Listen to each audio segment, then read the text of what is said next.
Yeah. So after Trump's Thanksgiving message went out, his Thanksgiving message, by the way, at a cabinet meeting today, he thought Thanksgiving was this week also, even after he put out a Thanksgiving message.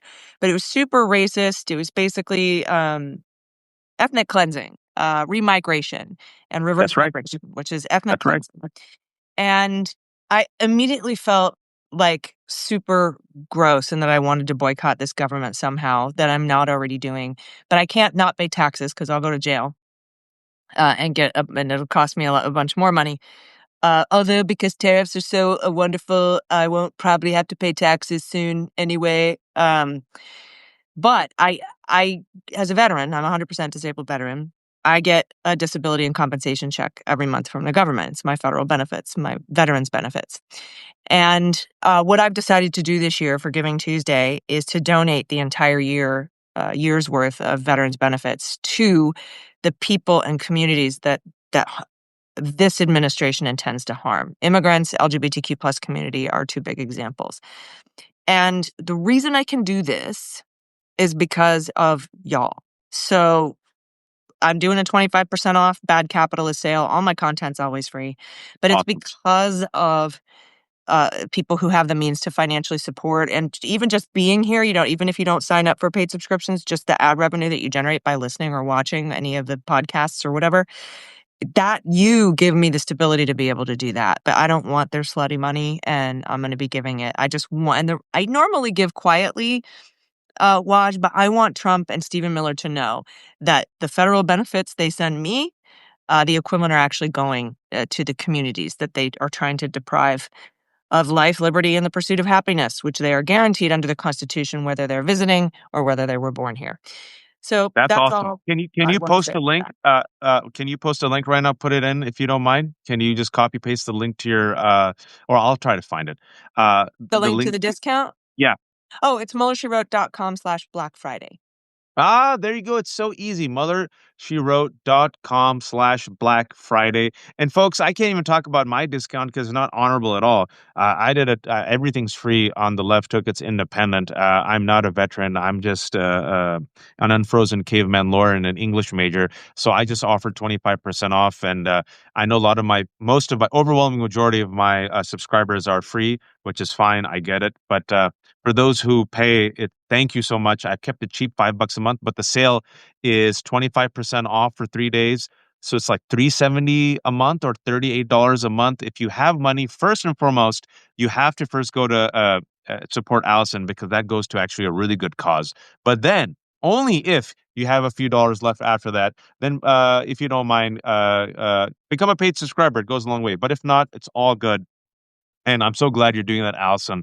And it's you are a Wash. terrible capitalist. You're a bad American. I'm ashamed of you for helping people. You should be pardoning money launderers and venture capitalists like Donald Trump did 2 days ago, who screwed over thousands of Americans to the tune of $1.6 billion, and he just got pardoned. And you should have pardoned CZ, the money launderer who helped Donald Trump and his family make billions through Binance. And you should be pardoning drug traffickers while you allegedly attack drug traffickers. That's what Donald Trump did today by pardoning the ex-president of Honduras, who literally worked with the worst drug cartels to traffic drugs. And you should be pardoning violent insurrectionists, one of them who just sexually assaulted a minor. That's what you should be doing, Allison, but instead you are helping people. So shame on you, Allison, and thanks for joining us. And I want, if you can, please just break down the exquisite, they're so effed up spinning of Pete Hegseth and the Department of War when it comes to their war crimes that they have already admitted in public. Okay, before I get into that, I want to talk about something else. I want to talk about the reason I texted you yesterday Last night. when you were traveling, and I said I got to go live. I want to talk about this because the DOJ, I want to get to Hegseth, but the Department of Justice is about to do something really stupid, and I'm very excited. Um, I get very excited when they do really stupid stuff. So first of all, you know that Lindsay Halligan was disqualified and Judge Curry dismissed the charges against New York Attorney General Letitia James and former FBI Director Jim Comey. Yeah. Now, in order to appeal that ruling, There's not a lot of argument. It doesn't take much. It's a one-page notice of appeal, and they haven't filed it yet. So people were starting to wonder, are they not going to appeal? And Politico actually got some reporting from two sources that says the government is thinking about foregoing an appeal to ask new grand juries to indict these charges again. And I love this for them because there's several things. First of all, they have to find prosecutors willing to do it. And if you remember, Lindsay Halligan had to go all the way to North Carolina, to find two lawyers willing to sign on to this. And they're even seeming very reluctant. So they have to find a prosecutor willing to do it. So Pamela Bondi could appoint Lindsay Halligan a special counsel to maybe investigate these cases, and send her back in front of the grand jury. But then we have the problem of Comey's statute of limitations, which has expired. And so that's a problem for them. And they would need to get a proper warrant. So in order for Lindsay Halligan to cure all the problems with this case, besides the fact that she was unlawfully appointed, she's going to, first of all, not have to tell the grand jury that the Constitution says some shit that it doesn't say. But second of all, she's going to have to go back and cure the problem that she didn't get a warrant for the evidence at the core of her case, which are these emails from Daniel Richmond to Comey and back and forth that were seized under 4 different search warrants from 2017 to 2020. But there's a big problem with that because Daniel Richmond has just sued the Department of Justice to get all that stuff back because it came out in the Comey case that that warrant was like narrow, but they seized a bunch of broad stuff that wasn't part of that warrant. And in Comey's case, they went through all of it without a warrant. And so even the stuff that they thought they could get without a second warrant, the stuff that was available from the first warrant, there was a bunch of stuff that the Department of Justice was supposed to destroy that wasn't subject to that warrant that they got back in 2017, 2019, and 2020. 4 different warrants. So now Daniel Richmond is suing to destroy and get that stuff back because it was illegally seized and it violated his Fourth Amendment rights. So we're on like double and triple Fourth Amendment hearsay rights now as we get up to the Comey problem. So we have that problem.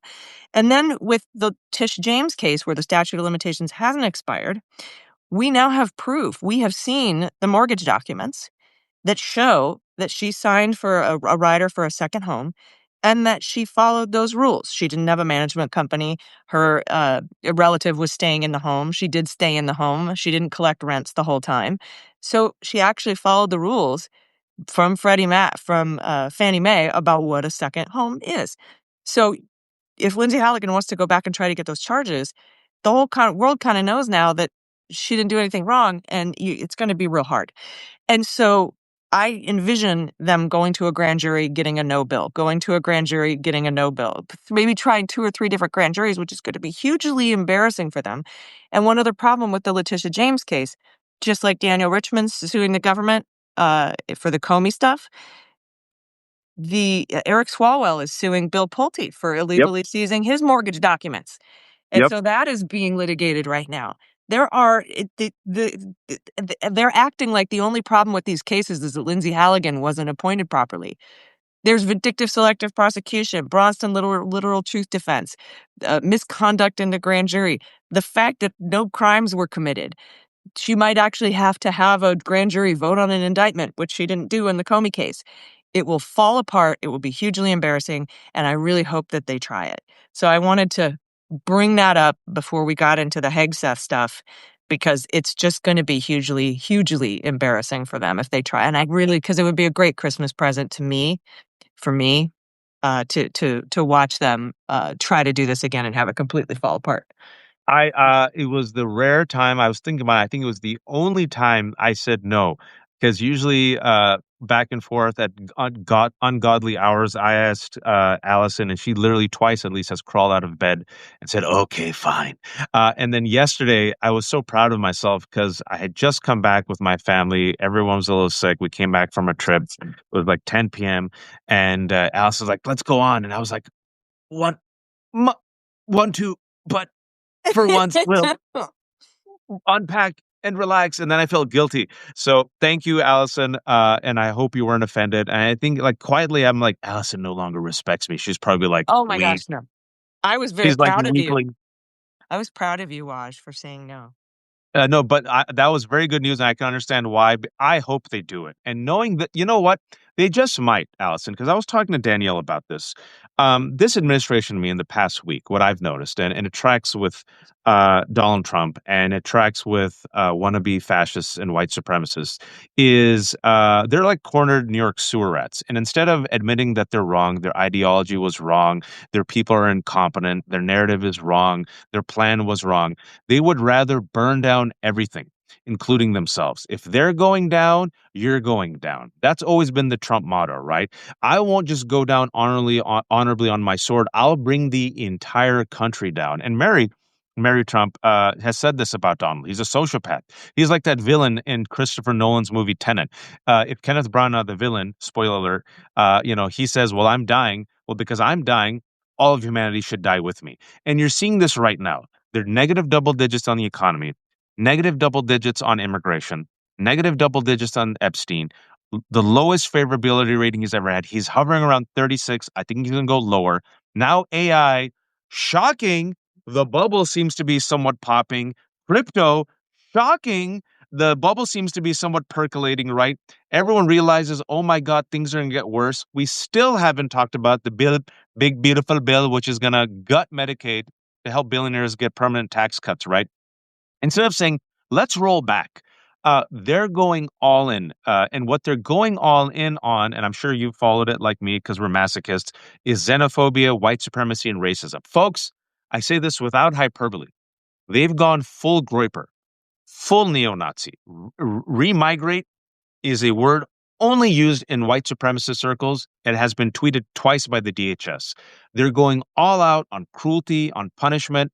And when it comes to these war crimes, let's start with Kegseth and then we'll go on. Uh, as we've been talking about, folks, keep your focus on these strikes against Venezuelan fishermen. We're like, these were war crimes. Allison and I have talked about it, right? Particularly Extrajudicial. particularly that second strike, because while the first strikes are obviously extrajudicial murder as well, that second strike is so egregiously obvious because it is used as an example in law of war manuals for the Department of Defense. That example, firing on shipwrecked, on people who have survived a shipwreck, is an illegal act, and it's used as an example. Here's a clear example of what an illegal and unlawful order would be that you're not supposed to follow. And so I think Republicans in Congress specifically have told, some sources have spoken to the New Republic, I believe, saying this second strike is so obviously egregious. It's our foot in the door to investigate the initial strikes as well. And for those who haven't followed this news, right, there have been multiple strikes that have been done over the past couple of months. Over 2 dozen people have been killed that we know of. And then when there was one survivor that we knew about, they repatriated that survivor, which means they literally fled them back to their country.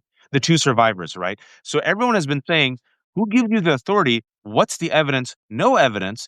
And furthermore, folks, we had Olivia Troy, who was in the first Trump administration, on. We had Miles Taylor. Both of them independently told me on the left hook that in the first administration, Stephen Miller openly told them in independent conversations he dreamt of bombing Mexico. He dreamt of bombing Latin America. This is part and parcel of the dream because he's a white nationalist, right? And so they want regime change. It's part and parcel of Project 2025. They want to stop drug traffickers, which is why Donald Trump just pardoned a drug trafficker, but I digress. And what Pam Bondi said, and what we tried to connect on the left hook and with Allison, is Pam Bondi, it was last month, and Donald Trump fell asleep in that cabinet meeting just like he did today. She said, we will do to leftists and anti fascists what we're doing to these Venezuelan drug traffickers. To which I ask, murder them without any evidence? And it seems like that was the plan. So now, Allison, can you talk to us about how the information we're finding out right now, it can only come from within inside. Like there has to be leaks. Oh, yeah, for sure. I mean, Washington Post put out a report saying that there are a bunch of high-ranking military members within the Pentagon that are extremely pissed off. They feel like they're being thrown under the bus. It's a Save Pete shit show, I think is what they called it. Um, but I do want to remind these admirals, and particularly the admiral that gave the order to fire on the two survivors of the burning wreckage on September 2nd. I want to remind him that he went to the Naval Academy and read those law of war manuals and studied them very carefully and knows that you can't fire on shipwrecked crew. It is illegal. If Hegseth tells you to, you can't say, "I was only following orders." You are bound, duty bound, to defy and disobey unlawful orders. So that admiral, while he feels like he's being thrown under the bus, and maybe they are trying to make him the fall guy, it is still incumbent upon him to not follow that order. And I have a feeling that some folks in Congress may have been briefed on this September 2nd attack on that vessel and may have known before the public knew that they fired that they double tapped it, right? Yep. And I think that that might be what had prompted the 6 Democratic members of Congress to make the video, just simply saying, we want to remind everybody not to follow illegal orders. It is, you took an oath. It is in the Uniform Code of Military Justice that you are to disobey unlawful orders. And I think that that is why Trump and Hegseth had such a visceral reaction to that video and called it treason and called it sedition and called for their deaths by hanging. Yeah, by It's hanging. because they knew what they did. In law, that's called consciousness of guilt. And it's often displayed by vehement, methinks the lady doth protest too much. And so I think that that might have been, and I don't have any confirmation on that, but I think that might have been the order of events in this particular operation. But for an admiral to say, "I was thrown under the bus and I was just following orders," no, sir. No, sir, I am sorry, but you are duty bound to disobey that unlawful order to murder those two people, and shame on you for trying to And point the finger Eichmann gave that elsewhere. same defense. Eichmann gave that same defense after World War II. The Nazi, when he was tried, I was just following orders. I was a cog in the machine. I just did what they told me to do. I wasn't the ringleader. And history said, no, Eichmann, you're going to be tried and executed for war crimes. And the industrialists who made money off of Nazi Germany, who were complicit with the genocide and the war crimes, they said, hey, hey, hey, we were just business folks. And guess what the war trials decided? Nope. We're going to try you and execute you for war crimes. So those 8 Democrats who came out and told soldiers and those who are serving that it is your duty and responsibility to follow the law and disobey illegal orders, they are protecting those soldiers, because simply saying, I was just following orders that told me to do war crimes is not a defense when and if, inshallah, there is a trial or tribunal that holds these people accountable. And the admiral is Admiral Bradley, for those who are following. So, again, for those who don't know, extrajudicial assassinations that Donald Trump said, I have the power vested in me by myself to do this. I'm going after drug traffickers. The rest of us are like, where's the evidence? We don't need any evidence. Just trust me. We could do it. It's illegal. Republicans, except Rand Paul, allowed him to do it. All of us were like, bro, this is dangerous. Then they said they're going to do this to us. Liberals, leftists, anti-fascist people who were in the No Kings rally. This started leaking more and more. All these leaks must have come from the inside, like Allison said. Those Democrats came out. Then we had that Afghan national shooting suspect. And what did they do? Y'all remember? They immediately blamed the Democrats, the 8 Democrats, and said, you're responsible for this. Then they blamed leftists. They did the same thing they tried to do with Charlie Kirk. They so effed up on this. Then they said, oh, shit, he got asylum during the Trump administration. Oh shit, he worked for the CIA and was radicalized during the Zero Unit. They're so incompetent. Pete Kegset, we literally have him on tape, like being proud and talking about, we don't care. We're going to like just, go after the criminals. I ordered the second strike. And now I realized, oh shit, I think I just admitted to a war crime. It was Admiral Bradley who did it. And as an hour and a It half was the ago, fog of war. I couldn't see them. It was the fog of war. hour and a And half then ago, he said, fog of war. that you reporters wouldn't understand that in your air conditioning offices in Washington. Sir, you are sitting in a makeup room that you built in the Pentagon. So is the fog of war from all of the face powder? Is that why you can't see? I don't understand how he's sitting there in his ivory tower accusing journalists of not understanding the fog of war. Dude, that guy, and we have to start thinking about, you mentioned a tribunal to hold these people accountable. We have to stop thinking about that as some weird abstract thing that's going to happen at The Hague or at the UN. The tribunal will happen in our Congress when we win our Congress back. Inshallah. Because I hope if you so. if you think about it, first of all, the DOJ, Pamela Joe is not going to do anything. Okay. If we win the White House back and we get a new attorney general, Trump is going to pardon all of these people. Okay. So they're not going to be held accountable that way.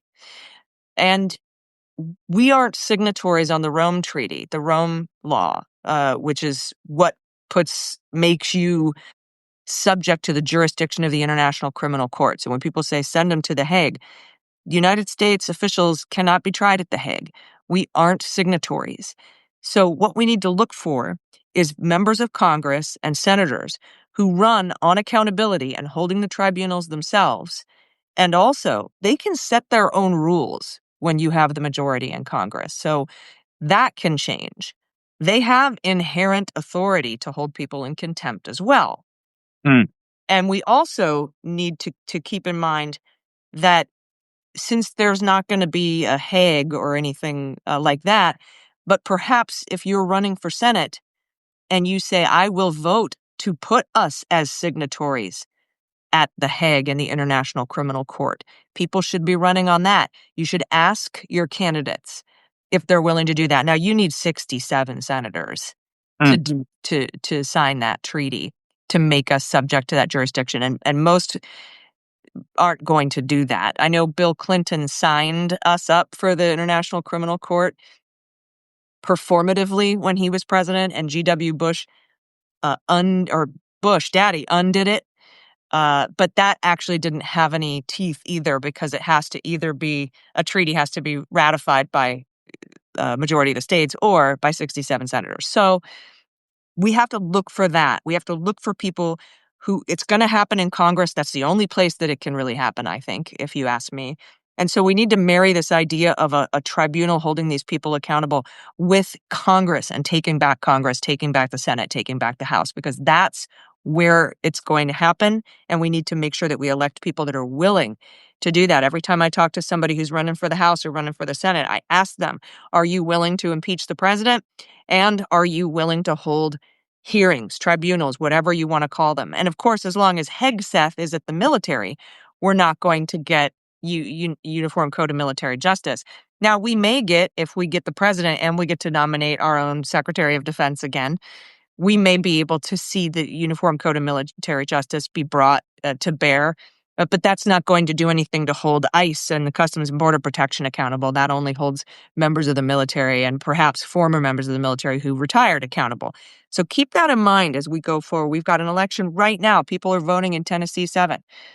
It's so very important if you're in line by the time the polls close at 7 p.m. that you stay in line, and that's one of the states where you get to vote if you stay in line. So that's my little soapbox moment for the day about accountability. I love that soapbox moment. And for those who know, Afton Ben is in this district in Tennessee. And folks, I don't know if she'll win, but the fact, even if she loses within 5 points, there's a reason why there is DEFCON 1 happening in the right wing. For those who haven't been following this, that district which she's running in, it's a special election. Like Allison said, voting's today. If you're in Tennessee, please stay in lines until 7 p.m.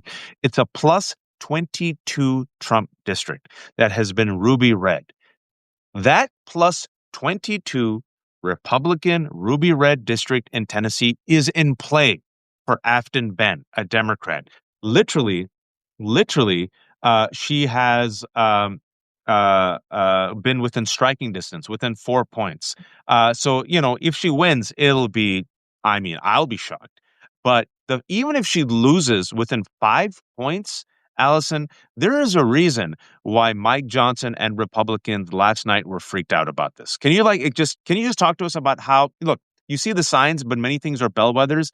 But that to me is an amazing bellwether of how unpopular MAGA is and why they're so desperate and batting down the hatches and going all in because they see the poll numbers and they see them potentially in a fight for their life in a plus 22 Trump Tennessee district.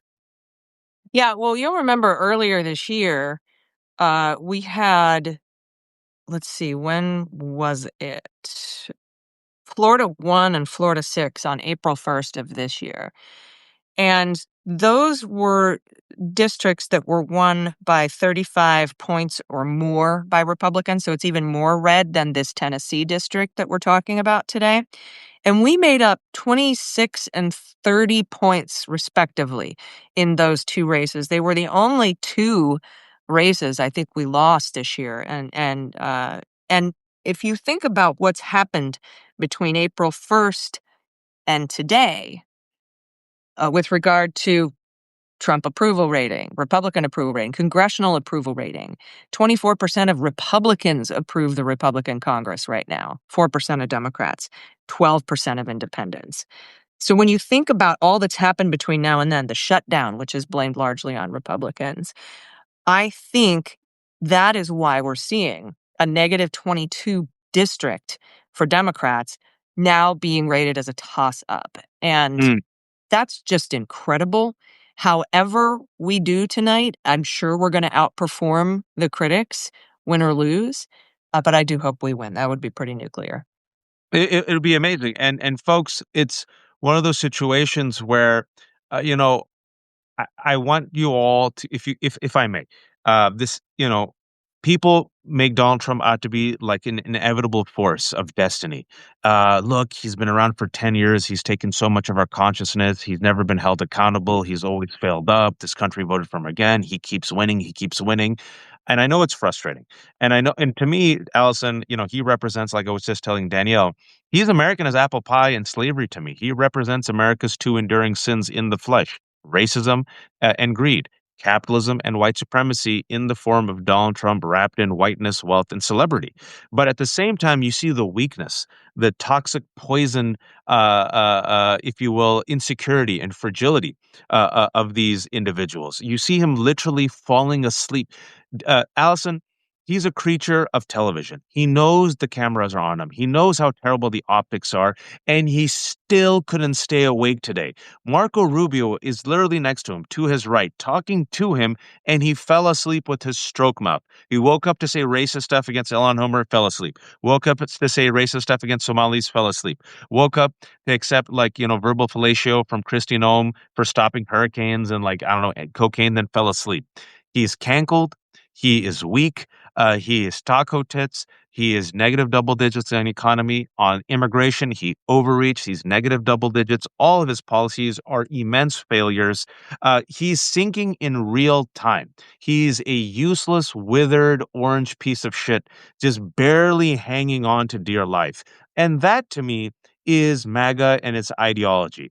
It looks all imposing through bluster and threat, but once you poke it, much like a bully, they wither, fragile, weak knees, weak chins, weak cankles. Pete Kegseth, right? He can throw out a big game and he can cosplay his thump his chest, but now he's running around like a scared kid because he's like, oh shit, I said too much. Cash Patel, the story of Cash Patel, these fragile, weak beta cucks cosplaying, right? It's just a perfect example of these white nationalists and white supremacists who talk big but hide behind their privileged mansions, like Matt Walsh and Michael Knowles and Ben Shapiro and all, like Nick Fuentes in his mom's basement, right? I just want you all to see that the wizard is actually a scared little man. I need you all to see that. There's more of us than there are of them. Don't bend the knee. And speaking about weak men who will never enter Valhalla, this Cash Patel story is just, Is Allison, can this you set is this this up for having said it's just so good. is this the one I sent you about the ladies' jacket? Yes. Okay. So there was a report put out by a conservative group of folks talking about Kash Patel. And apparently, when he flew to Provo, Utah, during the investigation aftermath of the shooting at the school shooting that resulted in Charlie Kirk's death, he wouldn't get off the plane unless he had an FBI jacket, right? And so they had to stop what they were doing, wander around, ask a bunch of people if they had a jacket in his size because he wears kind of a small size. But all they had were mediums or for larges and extra larges and, for jackets. So they actually had to find a medium-sized woman and borrow her jacket. So he wore that lady's jacket and he put it on, and then he noticed that that didn't have any patches on the shoulder. So he forced a couple of SWAT guys to take their patches off of their jackets and put them on his jacket so that he had these patches. Talk about gender affirming care. He's so and I talked to some of the people who I'm friends with that were very high up in the FBI, Frank Figliuzzi and Andy McCabe and Pete Strzok, who I text with all the time. And I was like, why did he care so much about wearing a jacket? Like, he's cosplaying. Asha Rangappa pointed out generally 100% of the time, the FBI director wears a suit. So I'm not sure why he wasted everybody's time on this plane, refused to disembark unless he had a jacket with some patches on it, but there were none that would fit him, so he had to wear a lady's jacket. And I think that's, it's fine wearing a lady's jacket, but I think it's important because they're so weak, because they're so misogynistic, because they pretend to be alpha men. We have to stress to mock them that he could only fit in a medium woman's jacket. Not that there's anything wrong with a medium woman's jacket, but it destroys them. And folks, a report came out yesterday in The Guardian that Kash Patel is, quote, internally paralyzed by fear. 24 FBI sources describe the organization under his leadership. He has no experience in law enforcement, no experience in the FBI. He's a lawyer who then became a conspiracy theorist and lives in the anus of Trump. The organization under his lack of leadership is a, quote, rudderless ship. Furthermore, the leaks are coming out, and these leaks that have come out, they're not just leaks about his incompetence. They also call him Make-A-Wish FBI director, which is just, I mean, amazing. But not only that, folks, these leaks have come out in the past couple of weeks. We've talked about it. Is that he apparently, Allison and I have talked about it, has used the FBI Gulfstream jet numerous times, wasted taxpayer dollars to, fly around with his honeypot girlfriend. And then after flying around with his girlfriend, he stopped by at some hunting lodge. That has also come, that has to be internal leaks. And now the Democrats, Allison, have begun a congressional probe of his misuse of this jet. Yeah, well, he fired the pilot guy, right? Who was, I think, probably telling on him. But maybe he also doesn't know that we can just track that plane like on public websites. So we know where you're going. We know you're going to Boondoggle Ranch. We know you're going to Pennsylvania for a wrestling match. Where your girlfriend is singing the national anthem. She has SWAT protection, by the way. I wonder if her SWAT detail has their patches or if he's taken all of them. I'm not sure. But yeah, you bring up an important point about pointing out the hypocrisy. I mean, I remember when we learned that Falwell Jr. was having threesomes with the pool boy. And I was like, I am not kink shaming anybody. That's actually the coolest thing about Falwell Jr. But we have to point this out and point it back at him because he relentlessly goes after the LGBTQ plus community. Same thing with Madison Cawthorn. And whatever else.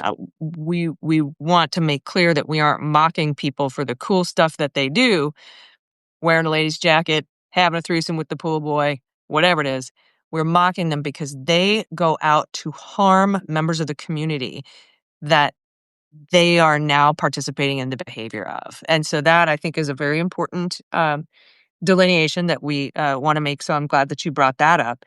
But yeah, he's a butt snorkeler. He can't get his head out of Donald Trump's ass, and he will continue. And Bovino is an extremely small man. Then when AOC called Stephen Miller 4'10", he flipped the frick out. You remember? They've been flipping out on, I don't know if you've been following, Allison, sorry, but on Fox, they have repeatedly had segments with Katie Miller talking about how Stephen Miller is a sexual matador. They did again last week, how Jesse Waters has repeatedly said he's a man, he's 5'10".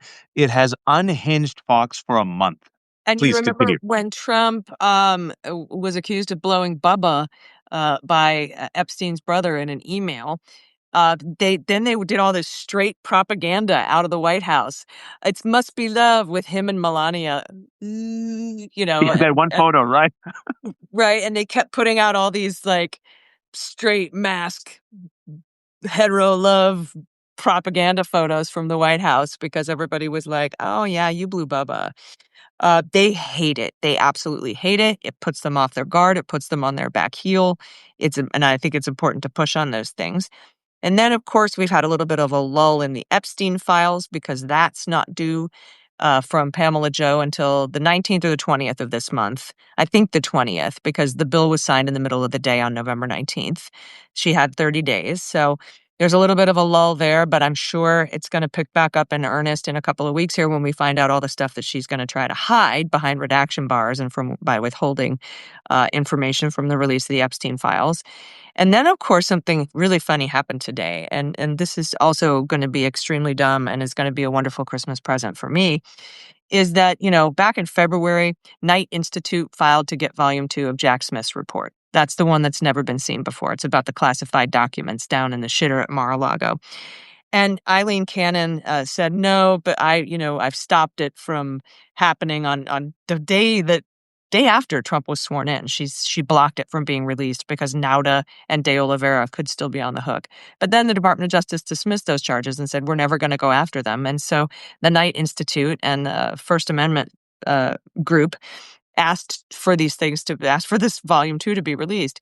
And nothing had happened for the last 8 months. So the Knight Institute went to the 11th Circuit and said, hey, I would like a writ of mandamus. I would like you to order Judge Eileen Cannon to shit or get off the pot. And they did. And they gave her 90 days to resolve the matter, to either rule on their motion to release the volume 2 or to deny it.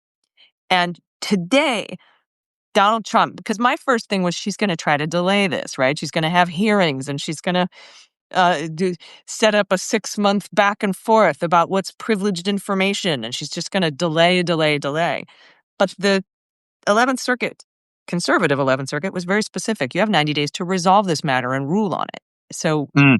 and that expires January 2nd. So she can't. So Trump today tried to intervene. I would like to file an amicus curiae and intervene on your docket. And I assume in an effort to try to delay the inevitable, because I feel like the 11th Circuit wants to release this because the whole entire case is over now. Although they tend not to release stuff about unindicted people.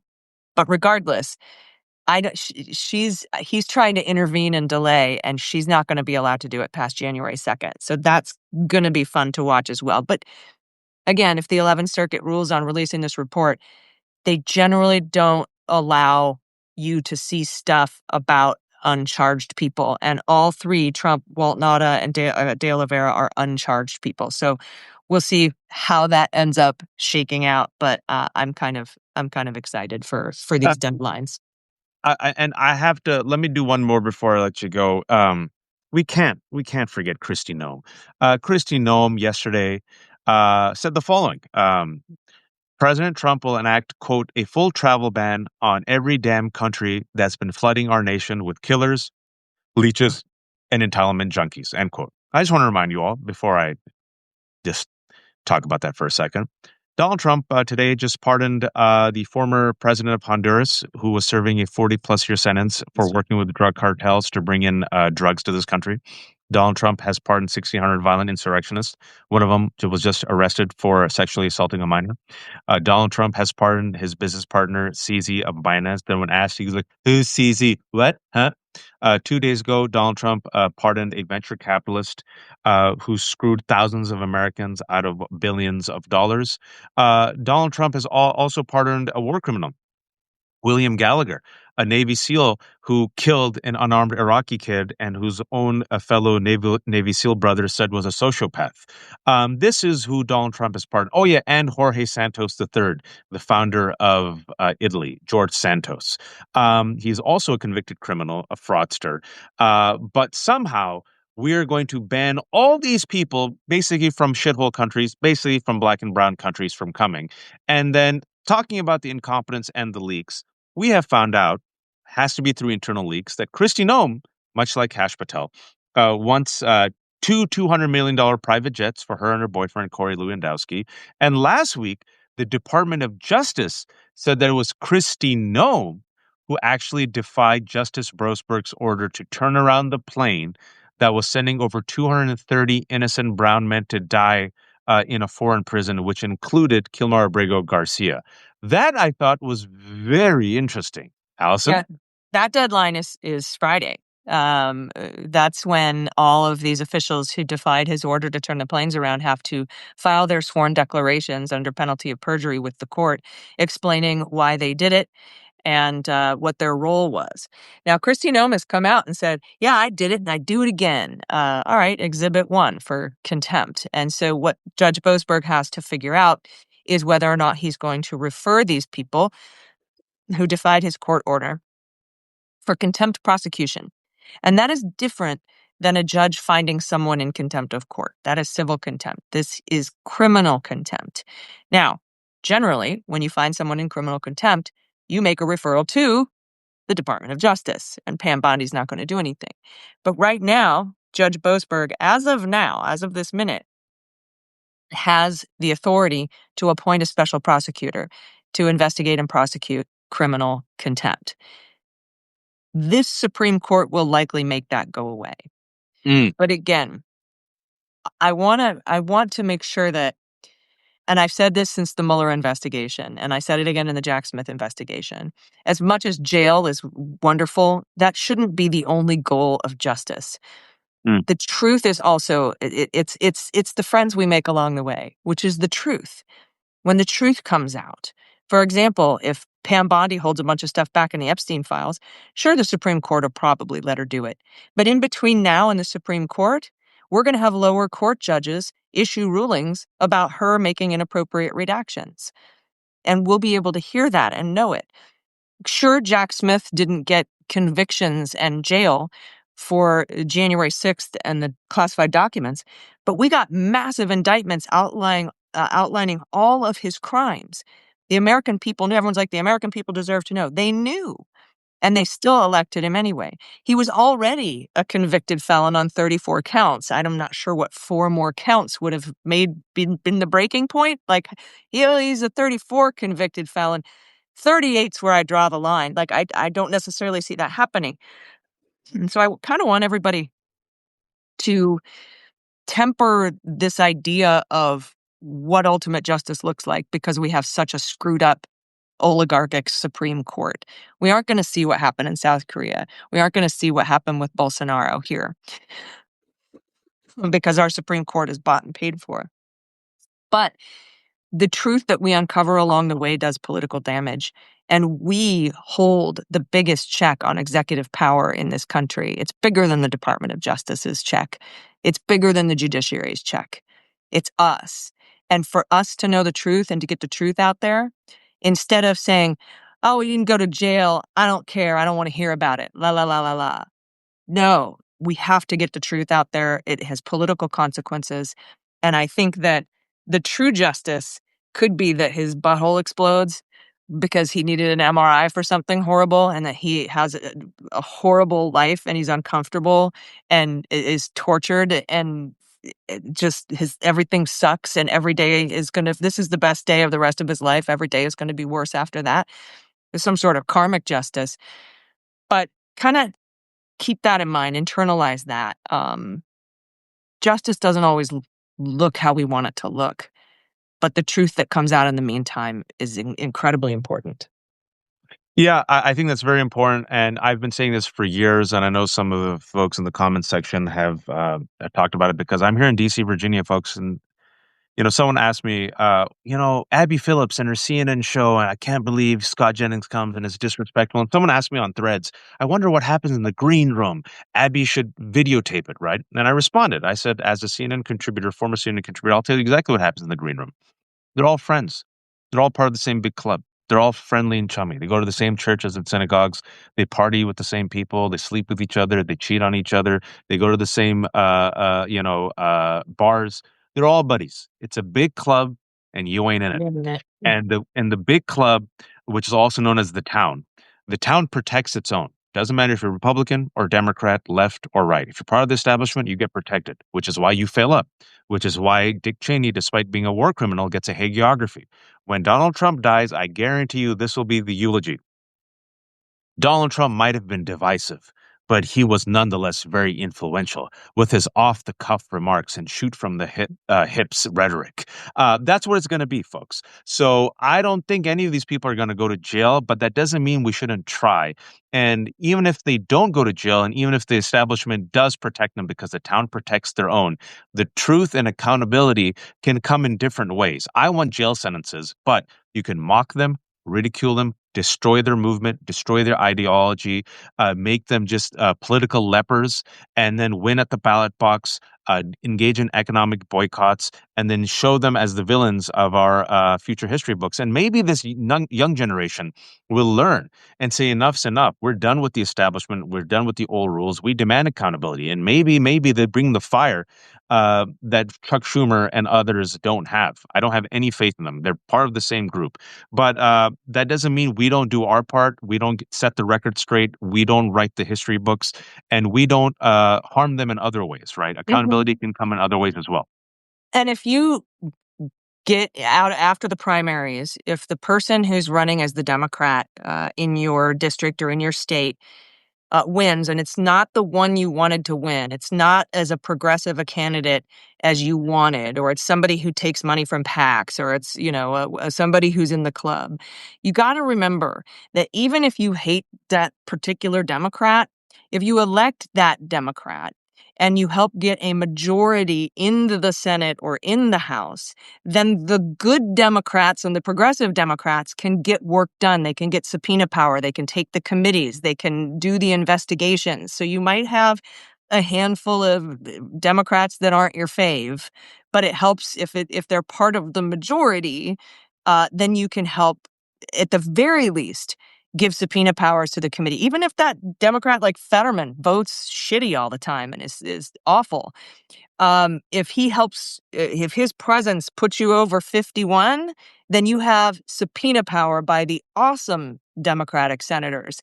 And that is something important to keep in mind. And that's why we shouldn't sit out elections or withhold our vote because our Democratic representative that won the primaries doesn't, jibe with all of our values and our progressive values.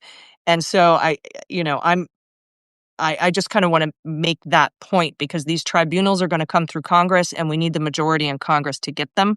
But this is also a epic year to run for something and Yep. to elect the progressive candidates that you want and to start to remake the party into the progressive Democratic Party that we want it to be.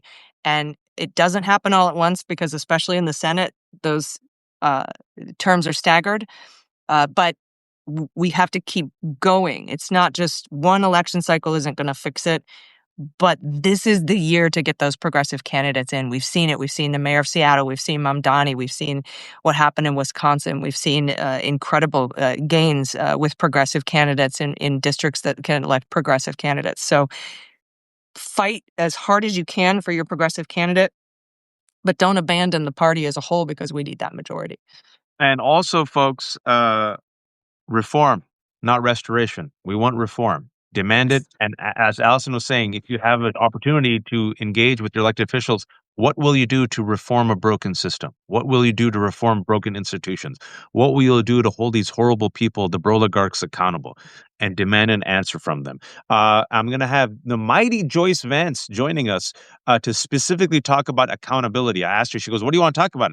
I said, "You're a former prosecutor, you're a law professor. I want to talk about Alina Hava and Cash Patel and all these oligarchs and these crypto folks and all the alleged crimes. I want you to put on a prosecutor hat and just imagine if indeed we had the power, how can we hold all these mother effers accountable?" So she'll be on in 5 minutes. And if I may say Amazing. something, real quick, real quick. The right wing, if you've seen Allison, has been after me nonstop.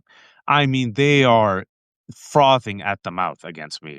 I allegedly hate all white people, and they're so pissed off because I mocked white supremacists and white nationalists, and I mocked them and their shitty culture and their shitty narrative and their shitty bland chicken. Oh, hit dogs holler.